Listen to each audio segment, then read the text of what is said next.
dari kelompok 1 Offering E Ilmu Kesehatan Masyarakat Angkatan 2022. Di sini kami akan melanjutkan sebuah drama untuk memenuhi tugas mata kuliah etika dan hukum kesehatan. Selamat menyaksikan. Perkenalkan, nama aku Muhammad Dewi Sinat Asori dan di sini aku berperan sebagai dokter. Perkenalkan, nama saya Nabila Naja. Di sini saya berperan sebagai pasien kaya. Perkenalkan, nama saya Priscilla Estra. Saya berperan sebagai keluarga pasien kaya. Perkenalkan, saya Fiona Ganitung. Di sini saya berperan sebagai keluarga dari pasien miskin. Perkenalkan, saya Sinan Zila. Di sini saya berperan sebagai pasien miskin. Perkenalkan, nama saya Najwa Resya Putri. Di sini saya berperan sebagai perawat. Perkenalkan, nama saya Zatul Fikri, berperan sebagai apoteker. Perkenalkan, nama saya Tiara Rahmanisa. Di sini saya berperan sebagai narator.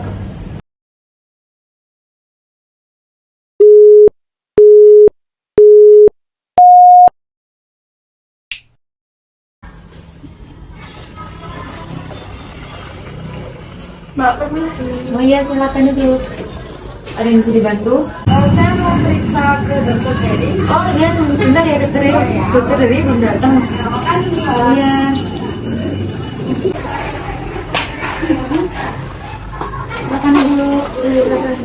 Selamat siang Bu. Ada yang bisa dibantu? Ini mau meriksa adik saya. Oh iya Pak, saya minta datanya terlebih dahulu ya. Namanya siapa ya? Saya Nabila, Bu. Oh Nabila. Tempat tanggal lahirnya? Di Surabaya, Tanggal? 21 Oktober 2004. Halo. Selamat siang dokter. Selamat siang. Ibu ada apa di sini? Ini mengantarkan adik saya yang sakit. Halo dok, kepala saya pusing. Oh oke, kalau gitu ayo mari masuk. Maaf dokter, saya tadi juga ada yang datang. Oh maaf mbak ya, soalnya kalau gini lebih urgent. Oh ya, baik dokter. Ayo masuk Bu. Silakan. Permisi ya dokter. Bisa duduk terlebih dahulu dulu. Baik, saya periksa terlebih dahulu ya.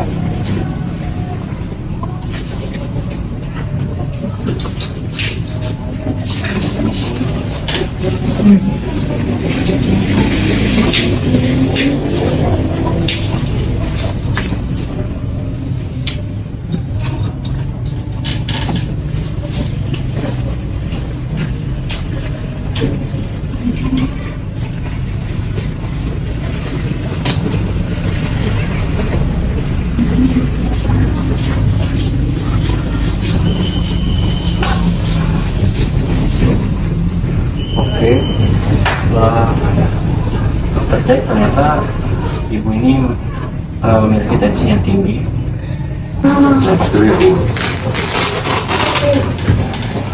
Setelah saya cek, tensi ibu ini tinggi.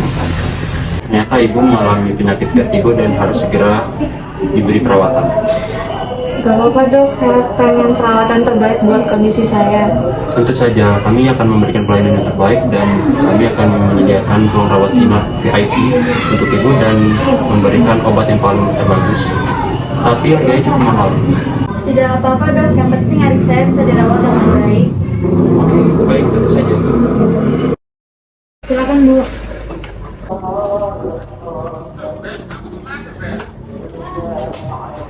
Saya minta datanya terlebih dahulu ya Bu. Namanya siapa ya? Yasmin, Tempat tanggal lahirnya?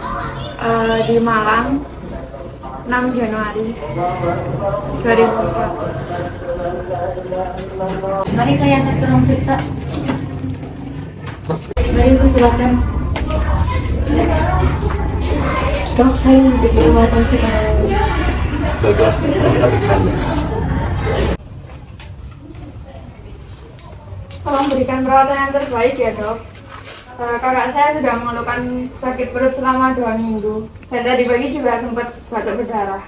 Kebetulan mari kita periksa Anda.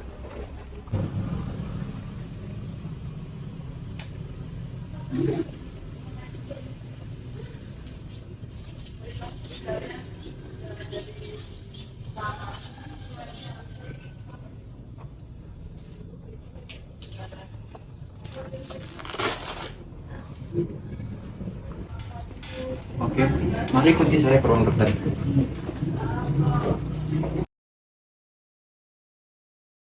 Kalau ingin dirawat di sini, biayanya cukup mahal dan saya rasa ibu tidak sanggup membayarnya. Apa tidak ada cara lain, Dok? Kami memang tidak punya uang, tapi kondisi kakak saya kan sudah sangat mengkhawatirkan. Saya resepkan obat saja, nanti ibu bisa tebus obatnya di apotek depan ya. Tapi kakak saya bakalan sembuh kan, Dok? Kalau itu, berdoa saja.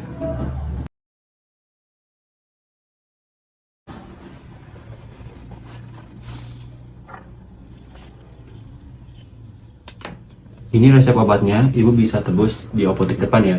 Makasih, Dok. Kami pamit dulu. Orang-orang seperti mereka hanya membuang waktu dan tenagaku saja.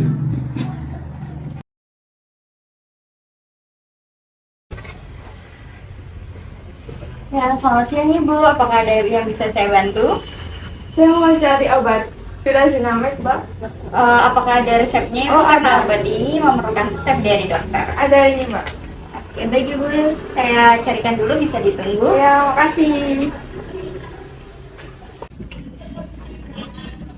Ibu, ini obatnya dan resepnya. Totalnya 134.000. Bentar ya, Mbak. Uangnya pas ya Ibu. Ya, Terima kasih. Semoga lekas sembuh. Nah, setelah melihat video adegan drama yang sudah kami perankan, di sini kami akan melakukan analisis mengenai prinsip dan hukum kesehatan apa yang sudah dilanggar berdasarkan jalan cerita dari drama yang kami perankan. Nah, dalam alur cerita yang kami perankan di sini, prinsip etika kesehatan yang paling fatal dilanggar adalah prinsip justice atau keadilan, di mana pihak rumah sakit atau dokter tersebut melakukan diskriminasi terhadap pasien-pasiennya dengan memandang latar belakang ekonomi atau status sosialnya. Jadi pasien yang ekonominya lebih baik itu lebih diprioritaskan, bahkan dilebihkan perawatannya dibandingkan dengan pasien yang miskin, sehingga pasien miskin itu tidak mendapat perawatan yang lebih baik, padahal kondisinya lebih urgent. Hanya pasien miskin tersebut malah hanya diberikan obat tanpa perawatan medis di rumah sakit. Nah, terdapat adegan di mana dokter mempersilahkan pasien yang memiliki ekonomi cukup baik untuk diperiksa terlebih dahulu, padahal terdapat pasien yang datang terlebih dahulu, namun karena menurut dokter tersebut ekonominya cukup meragukan, akhirnya dokter mempersilahkan terlebih dahulu pasien yang kaya, padahal dalam kondisi tersebut, kondisi kesehatan pasien yang miskin lebih urgent daripada pasien yang kaya.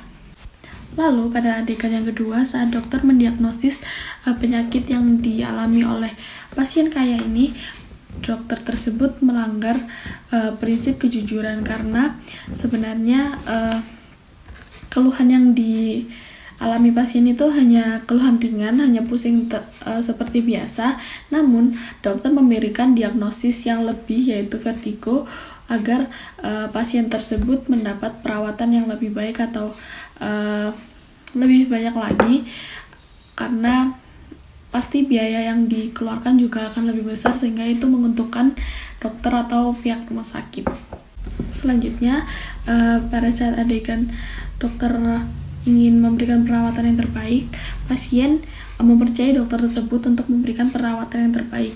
Namun, sebenarnya dokter tersebut melanggar prinsip kepercayaan karena sudah dipercaya oleh pasien tersebut, padahal dokter tersebut hanya ingin fokus terhadap keuntungan dirinya sendiri, yaitu dalam segi biaya. Jadi perawatan yang dilakukan oleh pasien tentu biayanya lebih besar, sehingga menguntungkan dokter. Nah, prinsip etika kesehatan yang dilanggar selanjutnya adalah prinsip non-maleficent atau tidak merugikan. Hal ini terdapat pada adegan di mana pasien miskin ingin mendapatkan perawatan yang lebih, tapi dokter hanya meresepkan obat untuk ditebus di apotek, yang dimana tindakan dari dokter tersebut akan memperparah keadaan dari pasien, sehingga seharusnya dokter mengusahakan untuk memberikan perawatan kepada pasien yang optimal walaupun pasien tersebut tidak memiliki biaya. Nah, selain pelanggaran prinsip-prinsip etika kesehatan, kami juga mencantumkan produk hukum kesehatan yang berupa resep dokter. Jadi, berdasarkan Peraturan Pemerintah Nomor 72 Tahun 1998 tentang pengamanan sediaan farmasi dan alat kesehatan, pada pasal 16 disebutkan bahwa penyerahan sediaan farmasi dan alat kesehatan untuk digunakan dalam pelayanan kesehatan dilakukan berdasarkan resep dokter. Jadi, pada adegan yang sudah kami perankan, pasien miskin diberikan resep obat oleh dokter untuk menebus obat ke apotek, sehingga untuk mendapatkan obat tersebut pasien harus menyerahkan resep dokter, sehingga baru apoteker bisa memberikan obat tersebut. Sekian video drama yang bisa kami tampilkan. Mohon maaf atas kurang lebihnya. Wassalamualaikum warahmatullahi wabarakatuh. Bye-bye.